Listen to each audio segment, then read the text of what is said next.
Dan kepada penegak hukum jangan bermain-main lagi dengan pesanan-pesanan, apalagi pesanan dari Solo. Udah nggak laku. Karena nanti Pak Prabowo sudah menyatakan, pesananmu nggak laku lagi. Kalimat dan pernyataan seorang Gibran yang memberikan kekuatan kepada Pak Prabowo, tenang Pak Prabowo, saya sudah ada di sini. Itulah kekuatan atmosfer bagaimana rakyat kemudian akan berjuang bersama Prabowo. Karena dia itu kan nemuak juga. Prabowo itu punya agenda untuk bangsa. Persoalannya dia ini seperti campur dengan kotoran. Jokowi dan orang-orang ini kotoran. Bagaimana benalu-benalu kotoran ini dibersihin? Jadi itu yang takes time. Vonis hakim ini salah. Salah dalam arti harus bilang salah itu artinya harus dikoreksi melalui mekanisme hukum. Dalam hal ini banding, kasasi dan sebagainya. Merajut tali persaudaraan antar sesama anak bangsa. Jadi dengan adanya abolisi ini, maka semua orang yang terlibat terhadap pemenjaraan Pak Tom Lembong harus diusut. Tidak boleh melenggang begitu saja.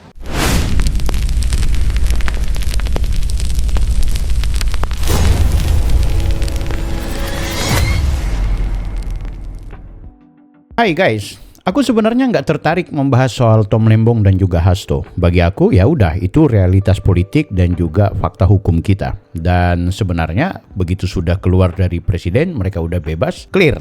Karena sekali lagi itu hak prerogatif. Ibarat nasi ya udah jadi bubur.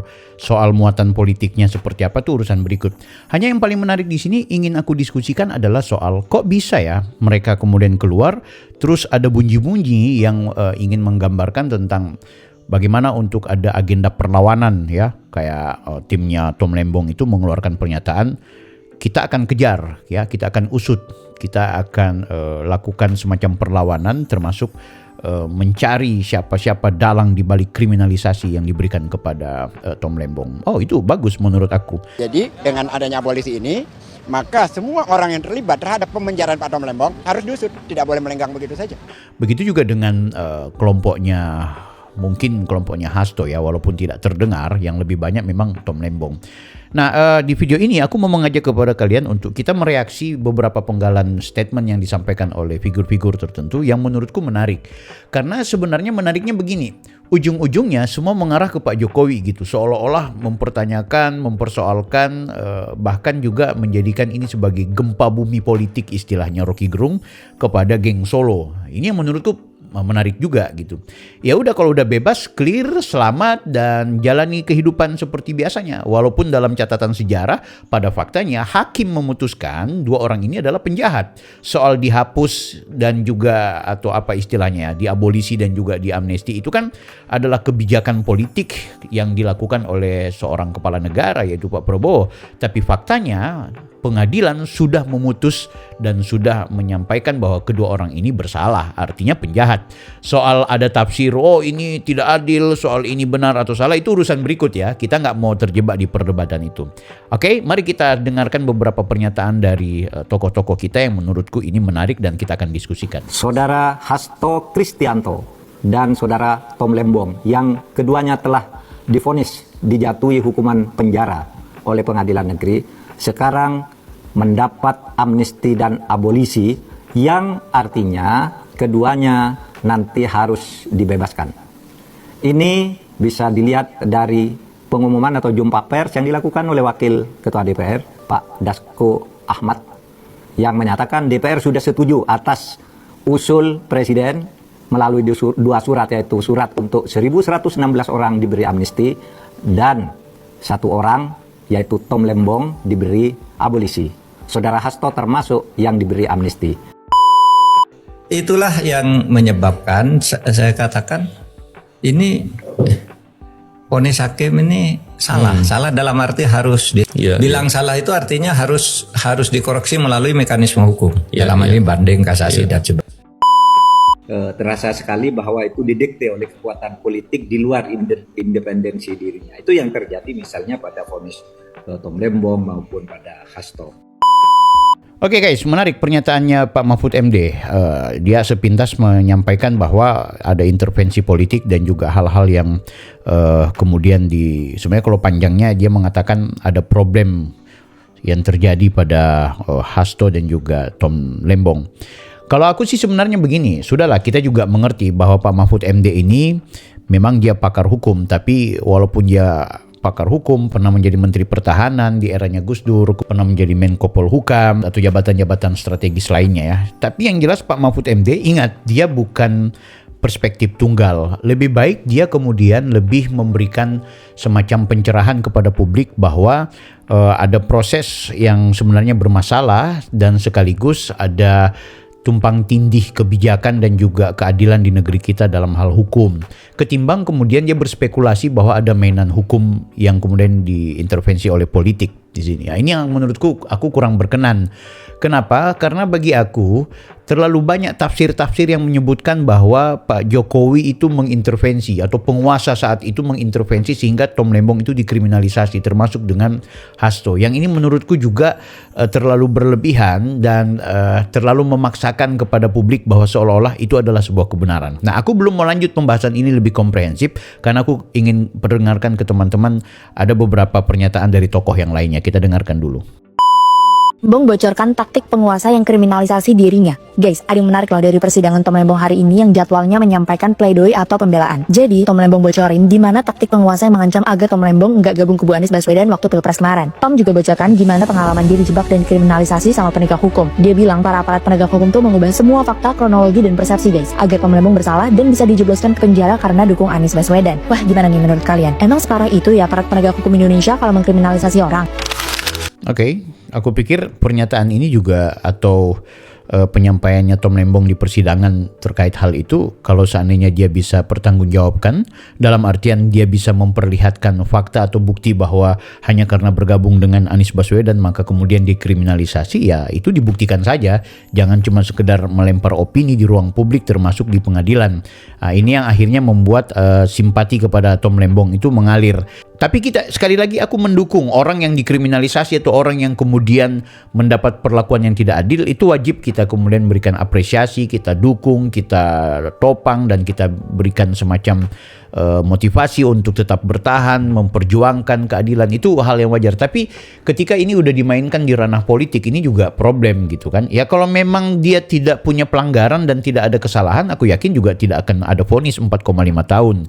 Kan gitu. Walaupun abolisi itu diberikan karena adanya kesalahan atau pelanggaran prosedur hukum dan lain-lain sebagainya, tapi pada faktanya ketika sudah di meja hijau seharusnya juga ada sesuatu yang secara holistik dipahami oleh banyak orang bahwa Tom Lembong ini juga perlu didukung. Sekali lagi aku tidak punya sentimen kepada Tom Lembong, apalagi dia dengan Anies Baswedan, bukan soal itu. Dan aku dukung orang yang memperjuangkan soal keadilan, tapi aku juga orang yang punya pandangan ketika hakim sudah memutuskan, pasti dia punya pertimbangan hukum. Nah, walaupun kemudian Mahfud MD menyebutkan bahwa keputusan Tom Lembong ini salah yang disampaikan oleh beliau, oleh Mahfud, bagi aku juga bukan berarti tafsir salah itu tunggal ya, karena juga itu bisa didebat. Karena Mahfud bukan orang yang kemudian seolah-olah menjadi tafsir tunggal dalam memahami hukum di Indonesia ini, guys. Apalagi beliau dulu pernah mengeluarkan pernyataan bahwa Tom Lembong ini sudah memenuhi unsur menjadi tersangka gitu. Tinggal proses peradilannya seperti apa, pengadilannya bagaimana, itu yang harus kemudian harus benar gitu. Walaupun bahasanya Mahfud MD ini salah nih, ya salah kan dalam mungkin bunyi hukum dan juga hal-hal yang barangkali terungkap di persidangan, tapi pada faktanya negara ada kerugian, negara ada problem gara-gara kebijakan dan juga eksistensi Tom Lembong ketika menjadi Menteri Perdagangan saat itu, guys. Jadi simpel saja gitu. Jadi jangan juga beda kalau tidak ada kerugian negara ya, itu konteks yang berbeda. Persoalannya ada kerugian negara dan itu ada kebijakan yang ditelurkan seorang menteri gitu. Walaupun menteri berdalih, oh ini dari presiden, ini dari bla bla bla bla, ya tetap yang namanya abuse of power itu kadang-kadang bukan karena dia melakukan niat pelanggaran, tapi ada istilahnya dalam konteks tertentu orang melakukan pidana itu karena kelalaian kan gitu. Kami misalnya di penyelenggara pemilu, walaupun aku nggak berniat jahat untuk merusak kertas suara atau mengubah suara, nggak ada niat jahat, tapi karena kelalaianku sebagai penyelenggara pemilu misalnya kemudian menyebabkan kerugian bagi orang lain, itu tetap bersalah buat kita gitu. Jadi ada faktor kelalaian, hal-hal seperti itu juga harus dipahami buat kita semua. Jadi guys, menurutku soal Tom Lembong ini ya it's okay, dia sudah bebas dan itu sudah hal yang perlu diapresiasi. Tapi yang aku rasa lucu itu soal teriakan-teriakan mau bikin perlawanan dan ujung-ujungnya kok ke geng Solo, itu yang aku agak agak enak dengarnya. Ayo kita dengarin yang lain lagi yuk. Dan kepada penegak hukum jangan bermain-main lagi dengan pesanan-pesanan, apalagi pesanan dari Solo. Udah nggak laku. Karena nanti Pak Prabowo sudah menyatakan, pesananmu nggak laku lagi. Oke ya, kita paham lah soal abolisi ini, kita bisa belajar. Dan memang dalam catatan sejarah baru Tom Lembong yang terima itu. Udah, bagi aku clear sudah. Cuma maksudku di sini adalah kenapa kemudian dibunyi-bunyikan geng Solo kan gitu. Kalau seandainya gara-gara Pak Jokowi kekuasaan waktu itu dan juga sekarang beliau diputuskan dan karena intervensi Pak Jokowi akhirnya, emang sampai sekarang hakimnya diintervensi oleh Pak Jokowi? Aku mau nanya. Sebutlah di saat proses hukum, karena waktu itu masih ada Pak Jokowi dan setelah Pak Jokowi kemudian diproseslah si Tom Lembong, maka ya sudah, ini ada intervensi politik dari Pak Jokowi. Tapi maksudku dalam konteks putusan, masa hakim akan mau melanjutkan perintahnya Jokowi? Siapa Jokowi sekarang kan gitu. Dan kalau memang benar-benar Prabowo niatnya dengan kekuasaan dan kekuatannya juga dia mau mengintervensi pengadilan, dalam artian mau intervensi agar Tom Lembong tidak diputus, nggak perlu harus abolisi, tinggal dia perintahkan saja kejaksaan atau dia perintahkan saja Mahkamah Agung, tolong dong bisikin kepada pengadilan yang berkaitan dengan Tom Lembong supaya aman, mending divonis bebas lah, nggak usah divonis bersalah, bla bla bla bla kan gitu. Kan rugi juga Prabowo kalau dia abolisi, ntar pandangan publik seperti apa gitu kan.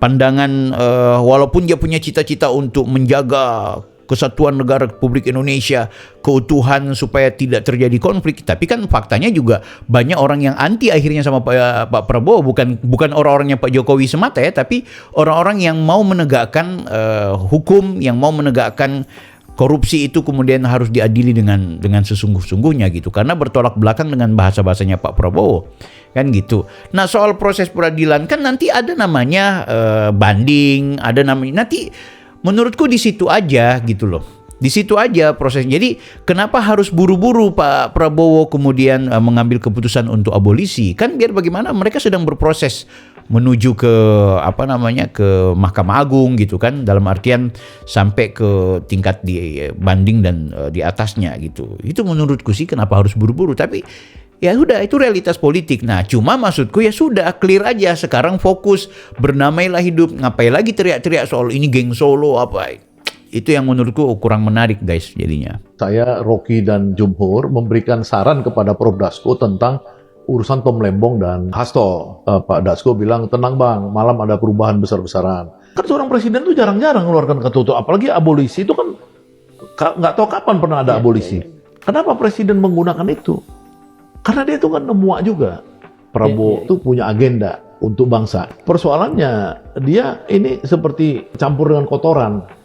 Jokowi dan orang-orang ini kotoran. Bagaimana benalu-benalu kotoran ini dibersihin? Jadi itu yang takes time. Oke, ya ini yang menurutku bermasalah guys, pernyataan-pernyataan seperti ini. Kalau misalnya konsisten mau mengatakan bahwa Pak Prabowo sedang menyelamatkan masa depan Indonesia, rekonsiliasi nasional, seharusnya mereka ini harus berpikir bahwa ini juga demi kepentingan Pak Jokowi, bukan kemudian mengkomparasikan, membuat semacam menyanding-nyandingkan untuk terjadi pertempuran bahwa Pak Jokowi itu adalah kotoran dan juga kroni-kroninya yang mengganggu dia bla bla bla. Ya nggak bisa guys. Jangan sampai kemudian berdamai dengan Megawati, berdamai dengan Anies Baswedan, akhirnya konflik dengan Jokowi. Lebih parah loh kalau konfliknya dengan Jokowi, karena Jokowi inilah yang mengantarkan seorang Prabowo jadi presiden. Sementara kalau yang namanya Anies Baswedan dan juga Hasto, ya, yang namanya mereka ini PDI yang kita tahu mengusung Ganjar, adalah dua manusia yang mengolok-olok dan menghina-hina kepada Pak Prabowo. Kalimat dan pernyataan seorang Gibran yang memberikan kekuatan kepada Pak Prabowo, tenang Pak Prabowo, saya sudah ada di sini. Itulah kekuatan atmosfer bagaimana rakyat kemudian akan berjuang bersama Prabowo. Jadi keliru pernyataan-pernyataan seperti ini.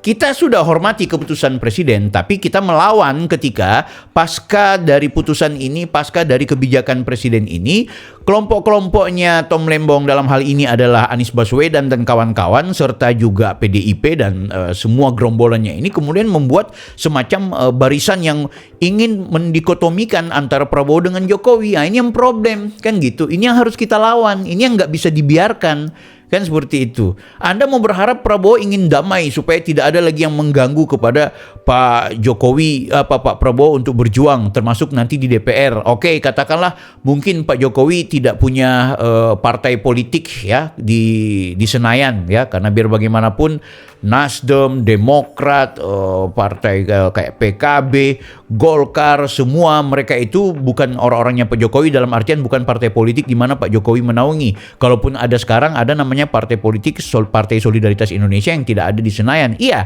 tapi Jokowi punya rakyat loh.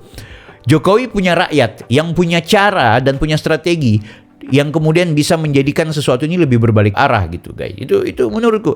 Jadi ayo kita dukung Pak Prabowo, kita hormati kebijakan Pak Prabowo, kita apresiasi apapun yang beliau lakukan meski kemudian ada catatan-catatan buruk dalam catatan sejarah ini, tapi tidak perlu dijadikan semacam ini kemudian membuat semacam dikotomi ya, atau konflik antara Prabowo dengan Jokowi.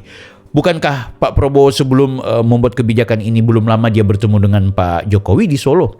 Makanya setiap ada orang yang bilang setiap Pak Prabowo pulang dari Solo ada saja kebijakan-kebijakan yang cukup ramai diperbincangkan dari seorang Prabowo.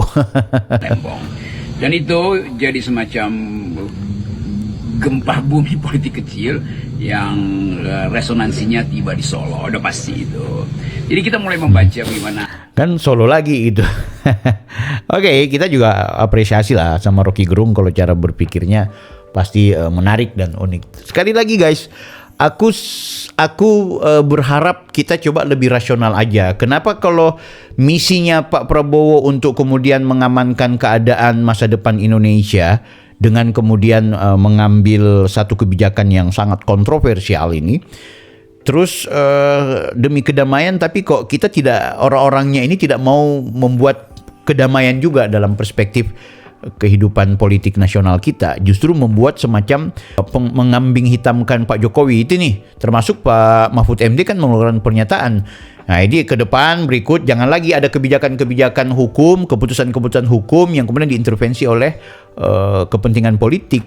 Bahkan yang dilakukan oleh Pak Prabowo ini kan kepentingannya politik gitu. Kalau amnesti dan juga abolisi itu seharusnya pertimbangannya itu pertimbangan kemanusiaan, bukan pertimbangan politik, ya, bukan pertimbangan transaksional terutama. Oke, politik iya, tapi transaksionalnya ini yang bermasalah, guys. Makanya setelah kemudian diumumkan bebas Hasto, Megawati umumkan dukung Prabowo, ya kan? Nggak tahu dengan Gibrannya juga atau tidak ya.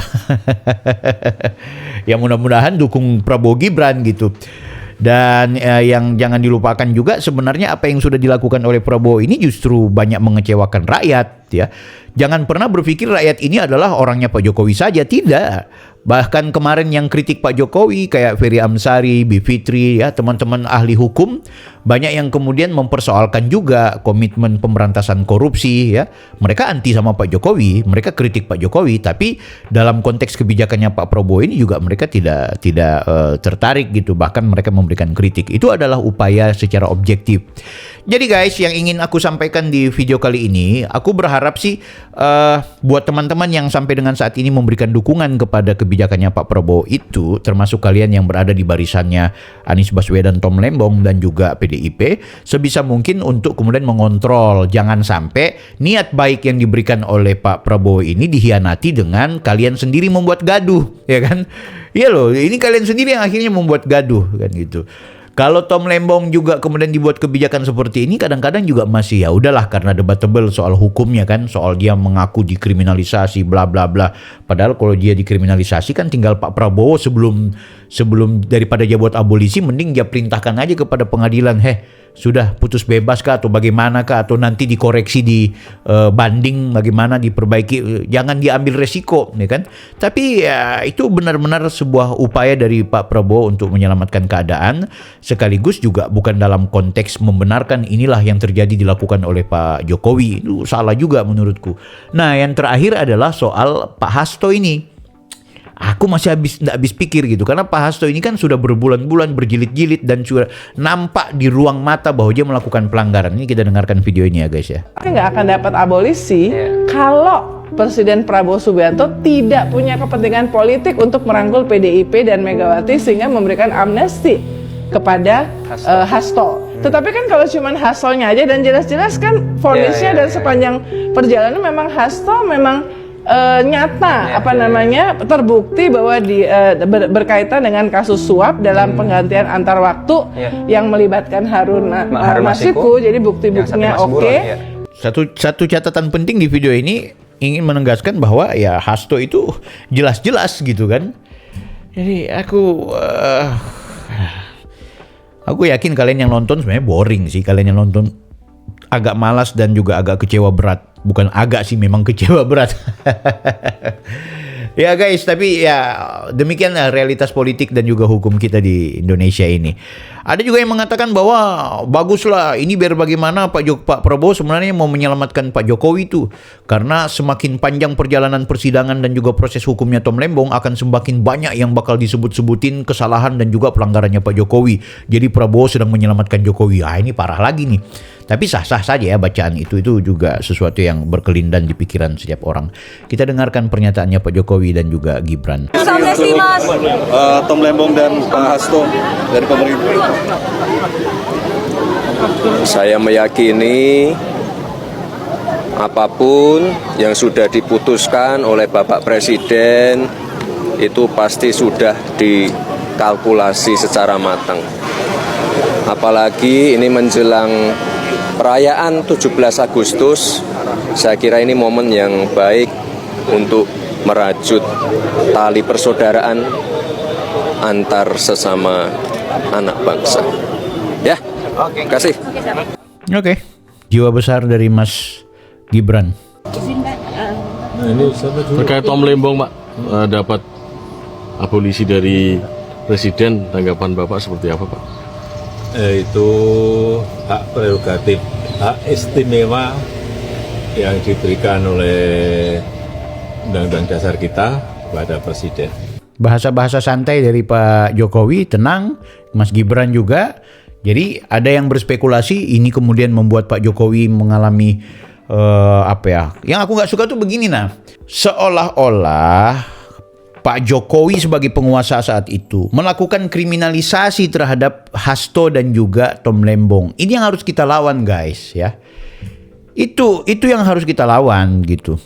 Udah kita nggak peduli apapun kebijakannya Pak Prabowo itu, sudah silahkan Pak Prabowo. Bahwa kita kecewa iya, tapi clear aja udah, jalan aja ini.